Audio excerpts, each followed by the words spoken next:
What's up, Wrangler Nation? Welcome back to another episode of Wranglers Weekly, brought to you by 575 Pizzeria. I'm Chiarenza here with Wranglers Captain Ben Ivey. Ben, how are you? Thanks for having me. I'm good. Just finished practice, so all Awesome. good. Awesome.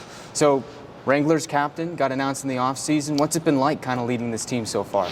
Yeah, I mean, it's been fun. It's my first time being a captain, so obviously it wasn't too much of a difference being assistant captain last year, just kind of being a leader for the younger guys. But I mean, it's always a good experience getting to have the C on your jersey and other guys looking up to you, so it's been great so far. Yeah, you mentioned being an assistant captain last year. Chase Davis, the captain, was the captain last season. Are there any things that you take from his game, kind of his leadership style, that you move and use this year? Yeah, I mean, he was very vocal off the ice. That's something I try to work on. I mean, I was kind of quiet coming into the Amarillo season, but as I found some friends on the team, I kind of found my voice, and even this year, just trying to be more vocal that's something I looked up with Chase very much.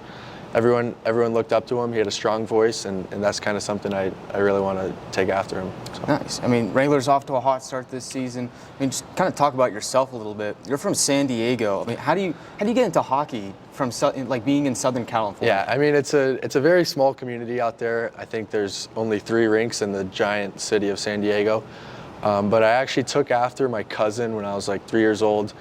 He ended up dropping it, but Jack and I, we found a love for the sport, so we continued with it. Obviously, we moved away from San Diego. We played in Anaheim for a bit. That was a trek. We had about a 2-hour drive each way to practice. Found our way playing junior hockey, and now here we are in Amarillo, so it's been a fun ride. That's crazy. I mean, it's kind of weird how people just transition through hockey like that. Yeah. Who are some players that you looked up to, or kind of model your game after? Yeah, I mean, I think when I was little, I'm not sure which year it is, the Sedins ended up taking that Vancouver team to the Stanley Cup final, and those 2 players have been someone I've always had an eye on up until they retired. But obviously there's not a lot of Twins that played in the NHL, so just following the Sedins when they were playing was pretty inspirational for us. What about the Hughes brothers? I mean, they seem to be like the big brother group in the NHL. At least Jack and the younger one, Luke, on New Jersey. Yeah. So. Yeah, well, I mean, you talk about the Sedins, Quinn's now the captain of the Canucks. So yeah. Something to work around there. So I mean, you talk about your own game. It seems like you can score in any kind of way. When we saw you score shorthanded last weekend, I mean, just kind of take me through that goal. Shorthanded. Yeah. I mean, I think I was out with Zapper just because Jivey was out sick. So he made a good play for checking, and the puck kind of just fell in my way in the slot. I noticed the goalie was kind of all the way out, so I gave him a little head fake, and then puck just went through it around and was able to tuck it in. But yeah, I mean, I'm very opportunistic, so I love just getting those plays and trying to make something out of nothing.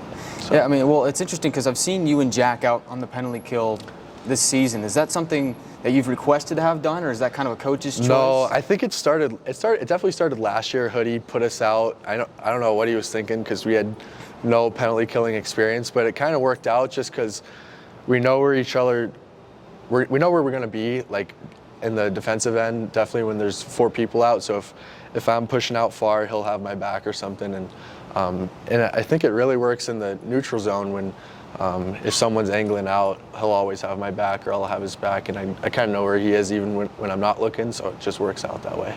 I mean, you talk about that chemistry, year 2 with the Wranglers, coming in, you're the captain. I mean, what does your off-season training kind of look like to kind of get you prepared for this moment? Yeah. I mean, I've noticed that you're really dominant in the face-off circle. Thank you. You're a good forechecker. I mean, just kind of take me through that preparation in the off-season? Yeah, I mean, like I said, there's not a lot of hockey players out there in San Diego, so we kind of got our limited group. I mean, I'd probably say there's 2 or 3 pro guys, 2 or 3 college Division I guys, and then there's Jack and I, and then maybe a couple other junior high school guys. So I don't know, there's not very many of us, but we got our training program down. The pro guys kind of lead their way out there, show us what it takes to become a good Division I player and then end up being a good pro hockey player. So definitely tried to spend more time in the gym this summer as compared to the ice, just because that's one area of my game that I thought I needed to work on is being stronger, just in battles and having the cardio to play a full 60 minutes. So I was in the gym a lot, and then when I was on the ice, I was definitely getting after it with the pro guys. So it was a good routine over summer, and obviously mixed in some surfing and some sun time. I mean, there's nothing better than off seasons in San Diego. You can't go wrong with that. Yeah. So you had Oklahoma last weekend. You got them back again this weekend, home and home. 3 games at Blazers Ice Center.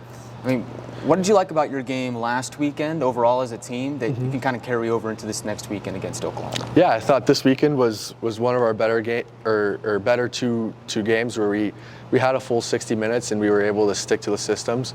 As compared to other weekends like in Odessa and Corpus, we got away from our systems a bit.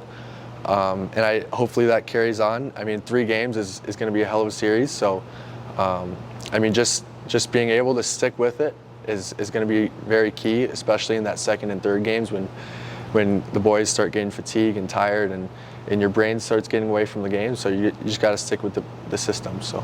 I mean, 5 straight games against Oklahoma here to start the season. I mean, it's kind of like a mini playoff series to start the season, which is kind of ironic considering the playoff series last season. So, I mean, you kind of think, like, what's the player approach to that kind of, like, that set there? Yeah, I mean, we just took it one game at a time last weekend, so we won the first. Saturdays are a lot harder to win, so we were able to grind out a win on that one. But now we got a mini 3-game series, so we got to try to win the best of 3 there. But it starts with game 1. You can't win all 3 without winning the first game. So. All right, well, then just kind of talk outside of hockey a little bit. I mean, when you're not playing hockey and you're not preparing for hockey, what are some of your hobbies? What do you like to do? Obviously, lived kind of close to the beach, so over summer I kind of liked getting out there. Played some volleyball, spike ball, and then when I was in the water, I liked surfing. But here in Amarillo, I love going out and seeing like restaurants. I got like a food Instagram, so just seeing like hole-in-the-wall spots, and then obviously like the big name spots. I love Mexican food, love sushi and Korean food, so there's a good mix here. I mean, barbecues, kind of everything. That's awesome, yeah. I'll have to check out some of those places. I'll have to have you look give me at the some Instagram. recommendations. Yeah. Want to plug it right now? Plug the Instagram? Ivy Eats, go look it up. There you go. Ivy Eats, go check it out. All right, last question before we let you go. What's your favorite song to listen to get you kind of pumped up before a game? Oh, I don't know. I mean, I'm not really a rock or rap guy. I get really like, I get fast-paced like tempo before the game, so I need something that relaxes me. I want to say I've loved Brazil. I don't know who the author is, but it's kind of a relaxing song. I don't know. I don't listen to music too much, so just whatever's in the locker room too. I just listen to it. Interesting, cool. Yeah. I mean, who do you give the aux to then in the locker room? It was Tommy. I think he passed the cord to Mac, and then Mac passed it to Trace. But there's been a few because every time we lose, we just someone new's got to do rotates. It. Yeah, but it's all the same music. I don't know. I don't really know it. So. That's cool. Well, Ben, thanks for coming on. Yeah, Guy, thank you. Seriously. And that's been another episode of Wranglers Weekly. You can catch it on our YouTube channel. Make sure you follow all of our social media platforms so you can stay up to date with the Wranglers. Once again, I'm Guy Chiarenza saying so long. We'll see you next time.